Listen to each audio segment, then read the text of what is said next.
Okay, we are continuing talking about water chemistry today, and specifically we're doing aquatic chemistry, which is important for environmental engineering. You know, the vast majority of work that civil engineers do in the environmental area is related to water treatment.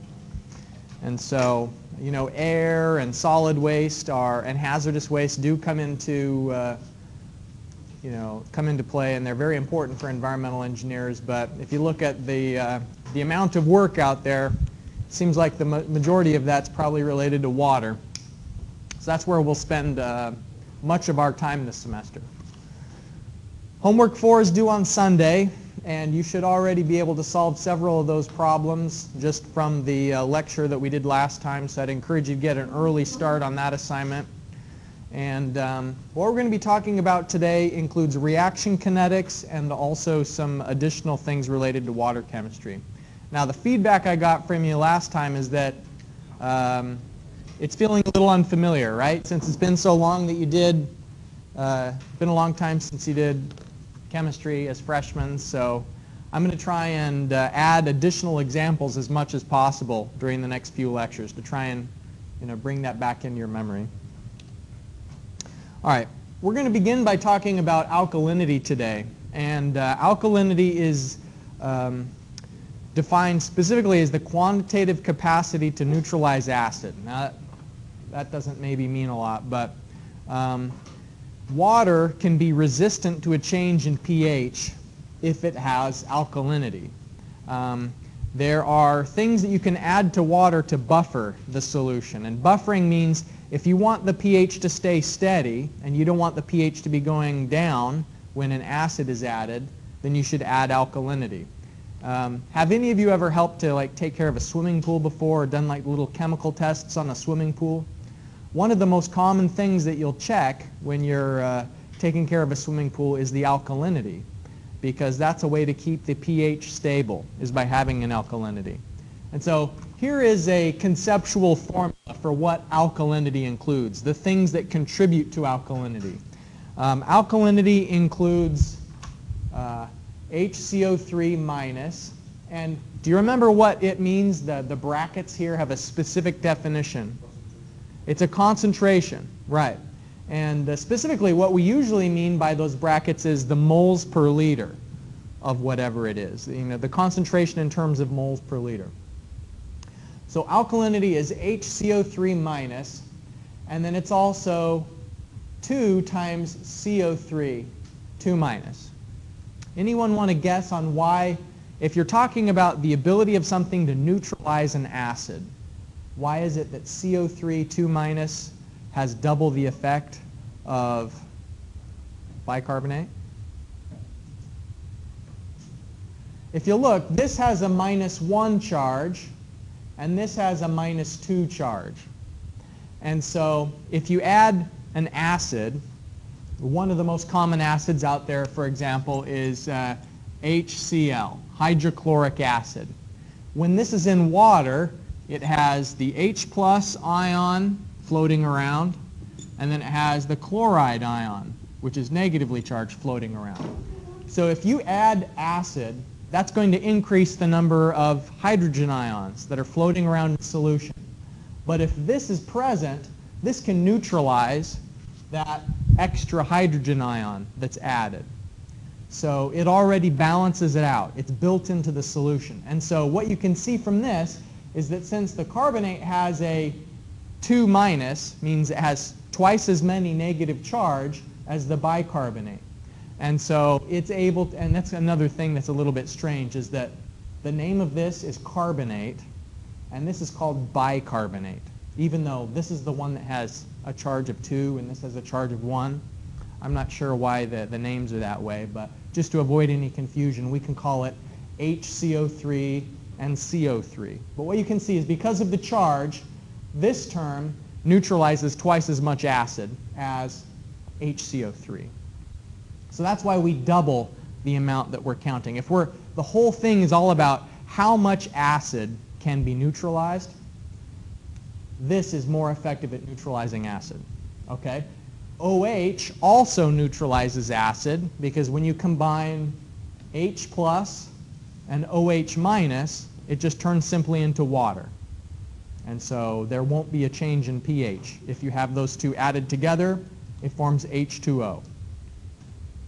And then the last term, all of these have been plus, plus, plus, but then you subtract the amount of hydrogen ion in a solution, because whatever is there is actually going to be reducing the capacity of these other terms to neutralize any additional acid being added.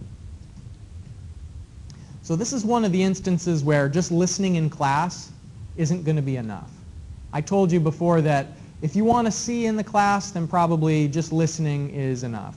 But if you want an A or a B, coming to class and doing the in-class exercises isn't enough to know it well enough to get that higher grade. You need to read the book and follow along and get another point of view on the material. And so alkalinity is something, it's a little bit abstract, and you know, I didn't figure it out until I did the reading myself independently. So that's what it may take for some of you as well. All right, so any questions about alkalinity so far? All right. Now, what we talked about last time is the definition of pH is the negative log of the hydrogen ion concentration. Well, there's also something called pOH. pOH is the same formula, but with OH concentration instead. And so pOH is the negative log of the OH concentration in terms of moles per liter. So usually it would be redundant for us to say both what is the pH of the solution and the pOH. If the pH of a solution is 5, then the pOH will simply be 14 minus 5, so it would be 9. And together, it's always going to be the pH plus the pOH will equal 14, always. So that's something to keep in mind when you're doing alkalinity problems, and we'll see that for the in-class exercise in just a moment. In your homework, you have an alkalinity problem, but it's a little bit simplified. In the homework alkalinity problem, it says just to find the approximate alkalinity. And what they mean by that is that since the majority of the alkalinity is due to these first two terms, you can calculate the alkalinity just based on them and neglect the OH and the H+. So for that problem on the homework, when it tells you calculate the approximate alkalinity, that means only consider those two terms, that you can ignore the minor effect of hydrogen ion and hydroxide ion.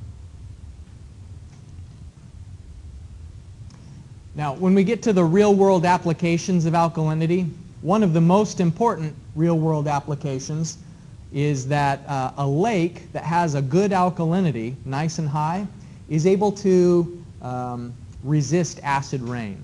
It's able to avoid the effects of acid rain. Now, acid rain is a problem that arises, usually it's from burning coal, because coal sometimes will have sulfur in it, and when the coal is burned, coal is just carbon, but sometimes there's trace amounts of sulfur inside of the carbon, so that when the sulfur gets burned, it forms SO2. And as the SO2 gets up into the air, in the smoke, it mixes with water vapor, and then when it rains onto a lake, that can form acid rain, H2SO4. And so a lake that has plenty of alkalinity, even though the acid rain is going into the lake, the pH doesn't change, because the carbonate and bicarbonate that are there will neutralize the acid that's coming in. But a lake that doesn't have alkalinity, like the one depicted here on the right, I don't know if you can see it, but the fish are floating at the top. And what does that mean? Like if you have an aquarium and all the fish are floating at the top, that's not a good thing. It means there's a problem. So this is an issue. There are a lot of places in the world that have acid rain. For example, in the United States, there's a lot of factories along the East Coast. And unfortunately, some of the pollution goes up into Canada. And so It's like the U.S. is exporting our pollution to Canada. And the same thing happens in Great Britain, where they burn coal. For a long time, it was a big problem. Their smoke would go up into Sweden. And the acid rain was causing damage to the forests in Sweden. The same thing in Eastern Europe as well. There used to be a lot of air pollution in Poland and some of the Eastern Bloc countries, and acid rain was a real big issue. But if a lake has plenty of alkalinity, then it doesn't cause quite as much damage because the water itself will neutralize the acid as it's coming in. Okay, so that's alkalinity. Yes?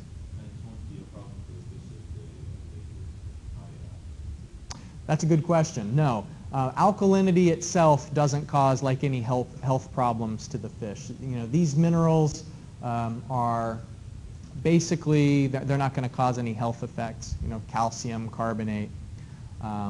If the alkalinity is really, really high, then sometimes you can taste if there's a lot of minerals in water.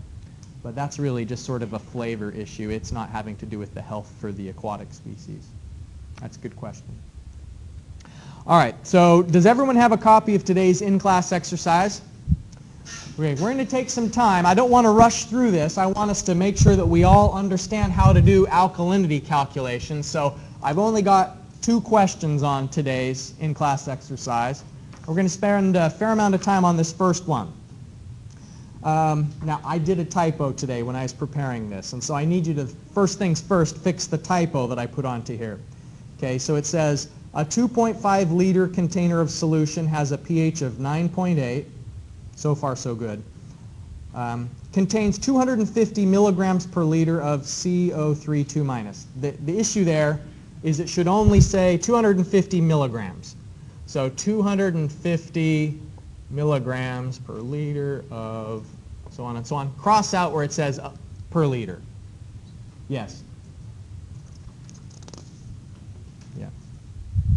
And the same thing with the HCO3-. It's just supposed to be 187.5 milligrams, not milligrams per liter. Okay, so does everybody understand what they're supposed to cross off? All right, so what I'm going to do is I'm going to ask you to work together with a partner and go through these steps one at a time. A, B, C, D. Now, one thing you don't have on today's in-class exercise, but it was on the last one, is the periodic table. So let's go through and just write the molecular weights for each of these species on the board so that you've got an easy reference for it. And we'll just do sort of the approximate molecular weights. And so hydrogen has a molecular weight of 1. We're also going to have oxygen as one of our species and carbon. Okay, anybody remember what oxygen is? Good. What about carbon? 12. Very good. All right, so we'll use these as our molecular weights. So in part B, I'm asking you to find out what is the concentration of hydrogen ion. I've given you the pH, so that's how you're going to find it. You're going to use the relationship of pH is negative log of hydrogen ion concentration. And again, what do the brackets mean? Moles per liter. Moles per liter. Okay? And then the other relationship that you're going to use for the same thing for hydroxide is, you know, the pH, and so you can calculate the pOH. And remember that pOH is negative log of OH minus. Now, both of these you're going to need to transform it because you're going to be solving for OH and H+. So how do you convert between pH and negative log? Like, H+ is what? Very good. That's right. And the same thing for pOH. All right, so I want you to dig into that. We're just doing problem 1 for now.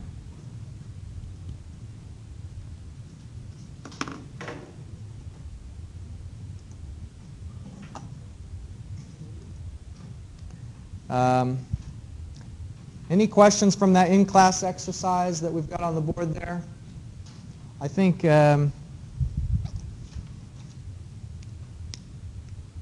unfortunately I don't have the PDF of it, so I won't be able to record it onto the video.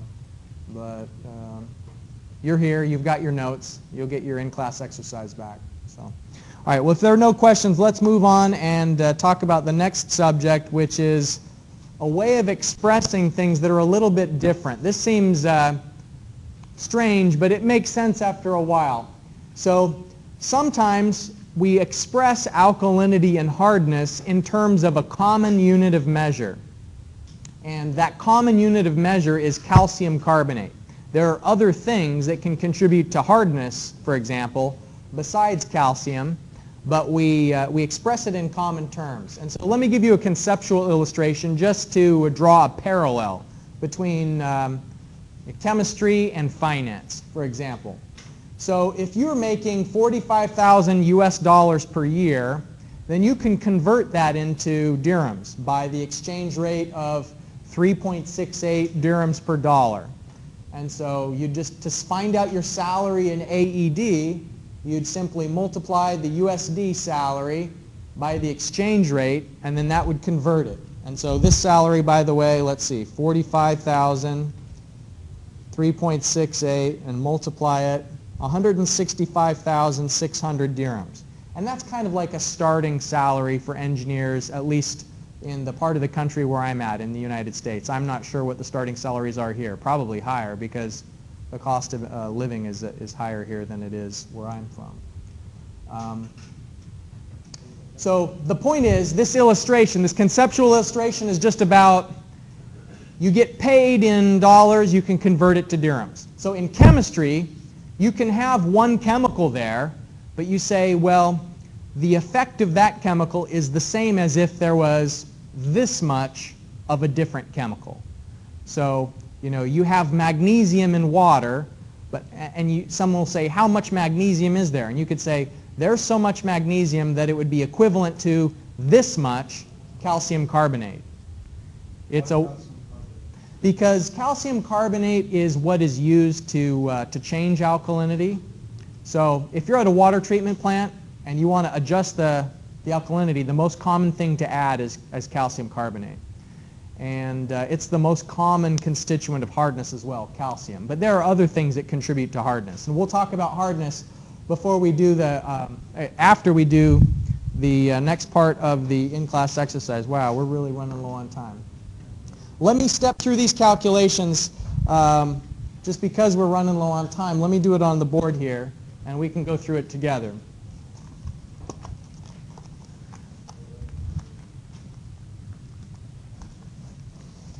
I hope everyone was able to copy down or get this, what I'm erasing.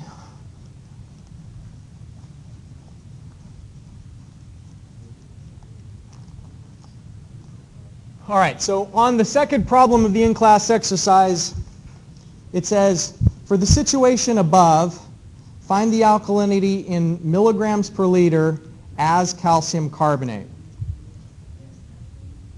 So the way that it works is, for whatever the species is listed there, you multiply it by the equivalent weight of calcium carbonate and the equivalent weight of the species.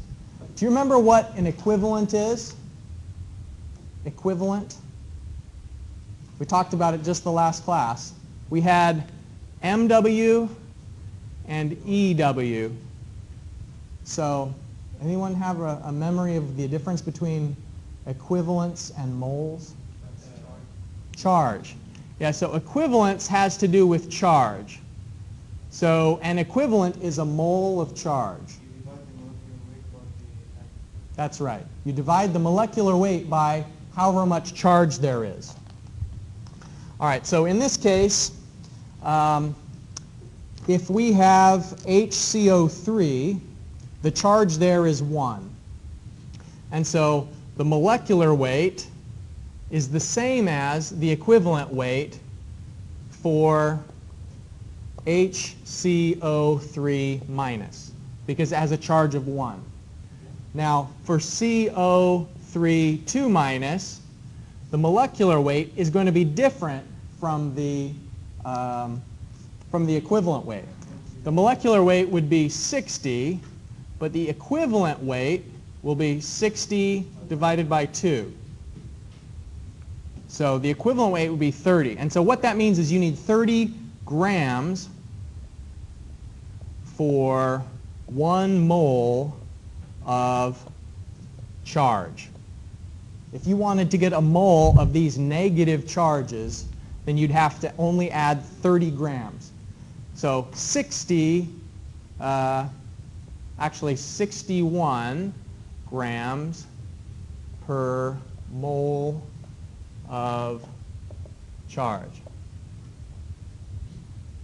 Okay, so who can rephrase, why is it we only need 30 grams of CO3 to get a mole of charge? Why is it like less than half as much? Because you get 2 negative charges for every molecule. It's like a 2-for-1 bonus. You get more charge for each molecule. Okay, so here in the to find the alkalinity in terms of milligrams per liter as calcium carbonate, it says you start with the milligrams per liter of the species. So we had 4 species in the previous problem. We had hydrogen, we had OH minus, hydrogen was plus, we had HCO3 minus, and then we had CO3 2 minus. Okay, what was our milligrams per liter of hydrogen? 1.58 times 10 to the minus 10. That was the molecular weight in terms of grams, let's see, milligrams per liter. Milligrams per liter was 10 to the 7th, minus 7. Thank you, milligrams per liter.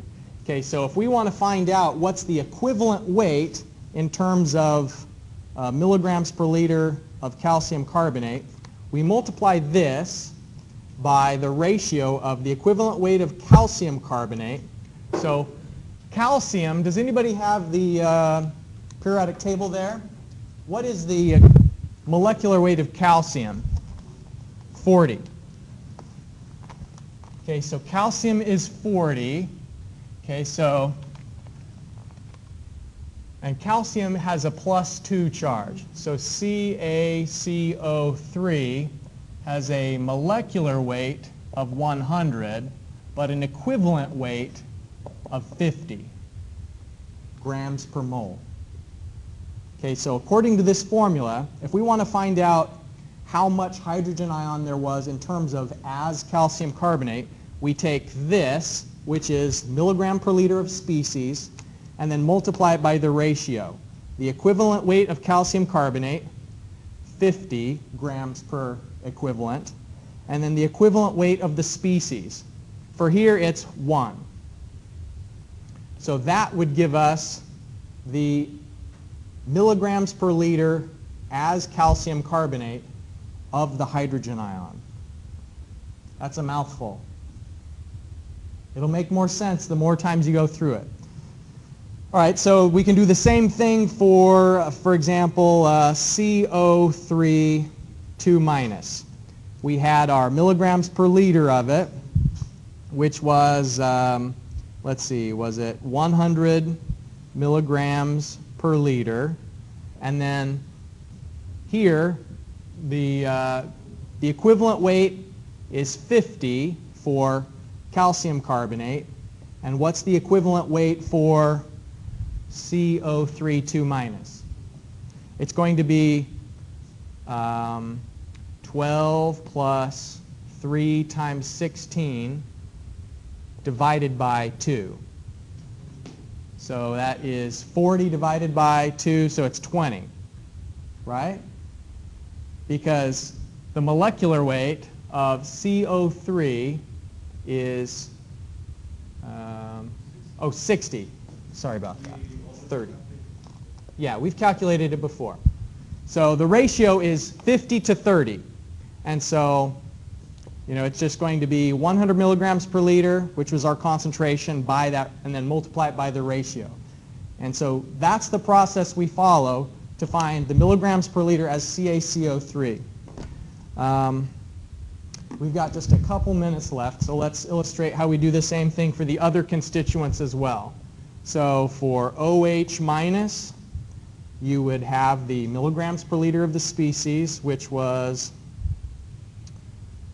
1.073 times, that was at 1.073 milligrams per liter.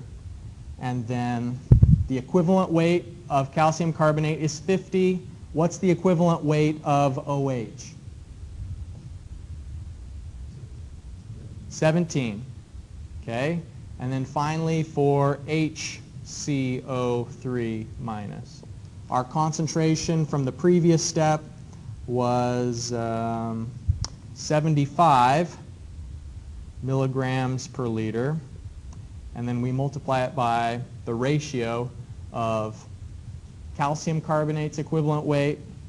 And then what's the equivalent weight of this? 61, because it's 60 plus one more from the hydrogen, so 61.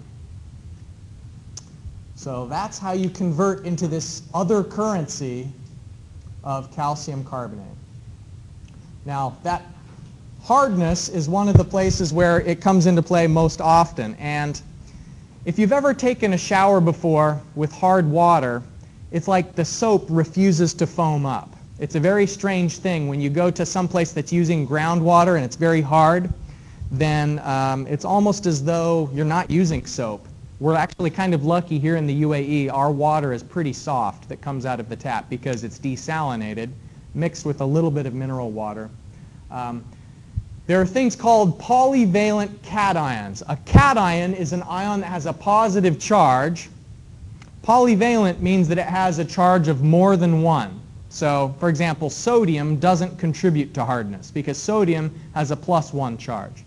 But all of these ions, which are commonly found in water, have a charge of more than 1, and it contributes to hardness. And here's a table that's found in the text that just explains the classification of how much hardness is required for it to be actually considered hard versus soft. And one last figure I want to show you is the different sources of hardness. So here it's showing that calcium and magnesium contribute to hardness, but this first bar here is the cations, which means the positively charged ions. What do we call negatively charged ions? That's right, anions. And so the anions here, there was, what was in solution? There was some calcium along with carbonate. There was some calcium sulfate, and then there was also magnesium sulfate. And so total hardness can be broken up into the part of the hardness that came from a carbonate source and from a non-carbonate source. I don't think there's any homework problems that are specifically about hardness, but it's important for engineers to be acquainted with all the different measures of water chemistry.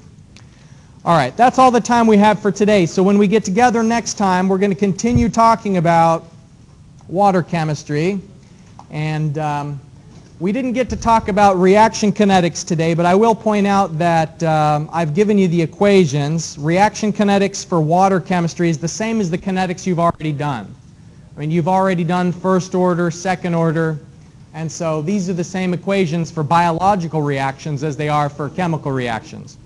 All right, I'll see you on Thursday.